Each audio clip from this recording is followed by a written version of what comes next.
The evening of Mother's Day, a couple weeks ago, the ferry that connects Wolfe Island with mainland Canada in Kingston went out of service due to a mechanical failure.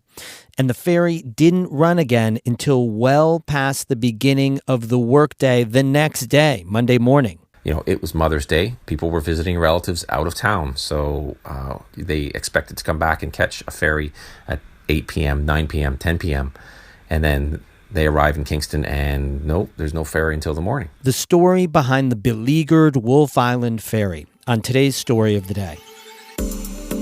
Support for Story of the Day comes from Long Run Wealth, an SEC-registered investment advisor in Lake Placid, providing comprehensive wealth management, retirement, and financial planning solutions. LongRunWealth.com.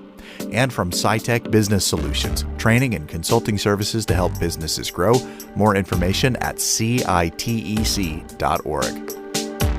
Hey, I'm David Sommerstein. It's Wednesday, May 24th. First up, the new chief of the U.S. side of the St. Lawrence Seaway visited Massena yesterday. The Seaway employs about 120 people in Massena to operate the channel and 2 locks that allow international freighters access to the Great Lakes. The administrator unveiled a new $7 million tugboat that will help, especially in icy conditions. I got a tour this morning, and here's that story. Welcome aboard, gentlemen. Welcome to the Seaway Trident. I'm Adam Tyndall-Schlicht. It's a rainy day, and Seaway Administrator Adam Tyndall-Schlicht holds a big umbrella and welcomes journalists onto the deck of the St. Lawrence Seaway's new tugboat, the Seaway Trident. Up ahead of us, a giant freighter squeezes through the Eisenhower lock, just inches from the lock wall on either side.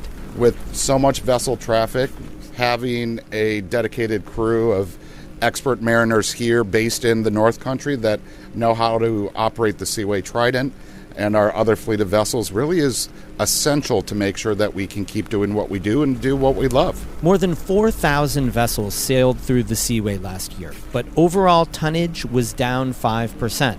As the new head of the St. Lawrence Seaway Development Corporation, appointed last November, Tyndall-Schlicht will be in charge of getting that number back up. He says he was recently at a global trade conference in Munich with Great Lakes port directors to drum up business.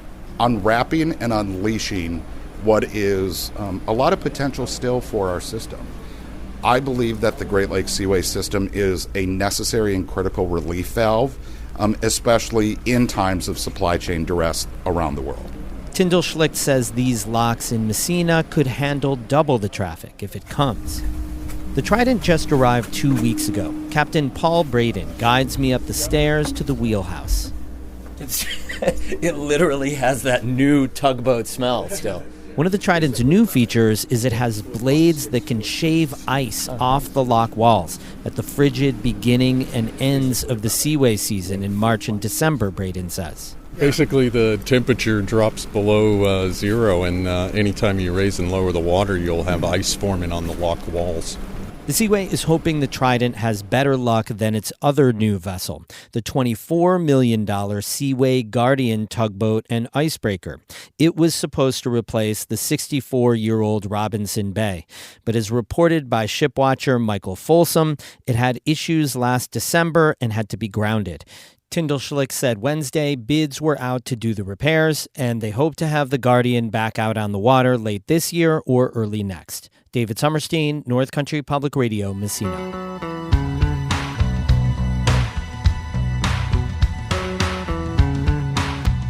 The Wolfe Island ferry has been a point of frustration for more than a year now for the 1,400 people who live year-round on the island, which is where Lake Ontario empties into the St. Lawrence River.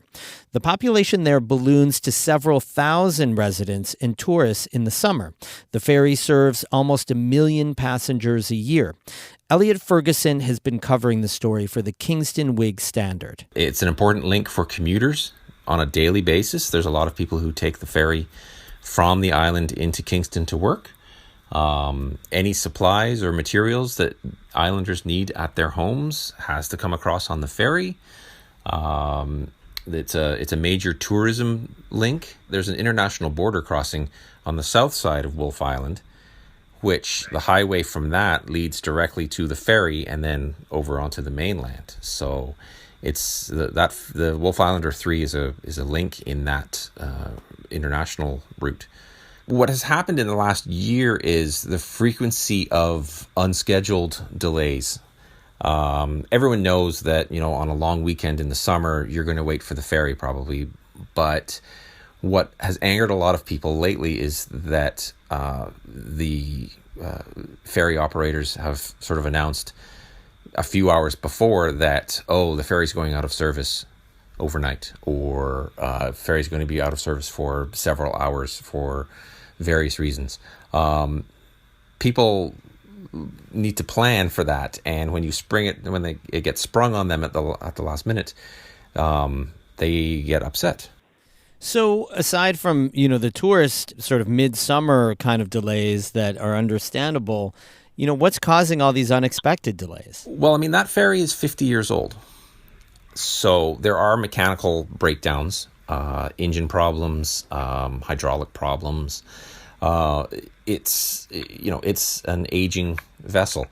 What's new in the past year or so are crew shortages. The MTO is having difficulty maintaining crew levels.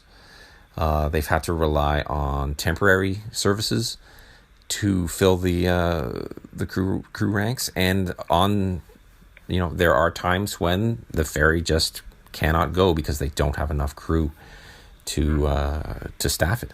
As I understand it, complicating this whole thing is that the government had bought a whole new ferry, that there's a whole new ferry that's been docked for a long time, and it was only recently brought into service? No, actually, it is not in service. Oh, wow. Yes, the Wolfe Islander 4 was one of two all-electric ferries. There's the Wolfe Islander 4 and the Amherst Islander 2. They arrived, it's almost 18 months ago from Europe, where they were built. And there was a lot of excitement when they arrived because they were supposed to be in service within a few months. That didn't work out. Partly there have been delays in the reconstruction of the terminals, both in Kingston and I believe also in Marysville on the island, and that has delayed the new ferries from coming to service.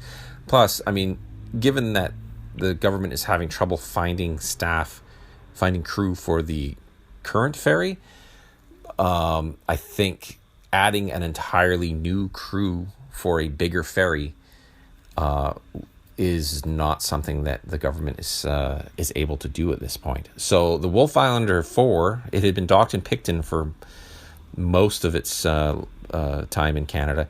It is now docked in Marysville at Wolfe Island. The Islanders can see the new ferry that has yet to come into service and make their life easier. Well, that's awfully frustrating for residents, I'm sure, and for Canadian Ontario taxpayers who are like, "Hey, we bought this huge ferry and it's not even being used."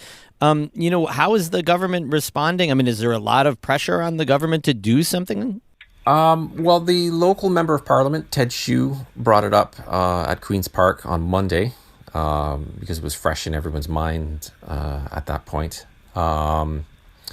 It's just a matter of getting the needed crew trained and into service.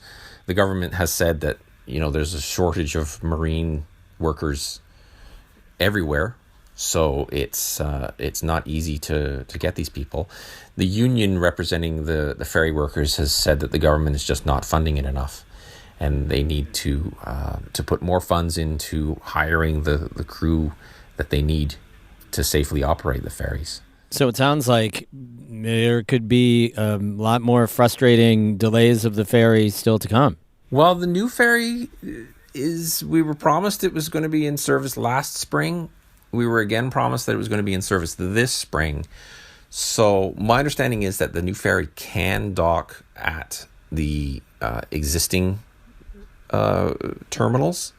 So my understanding is that it could be brought into service if only there were crew to operate it. That's Elliot Ferguson, a reporter with the Kingston Whig Standard. We have more news all the time on our website, ncpr.org. Music today by Christopher Watts and Bee Children, both of Canton. I'm David Summerstein, North Country Public Radio.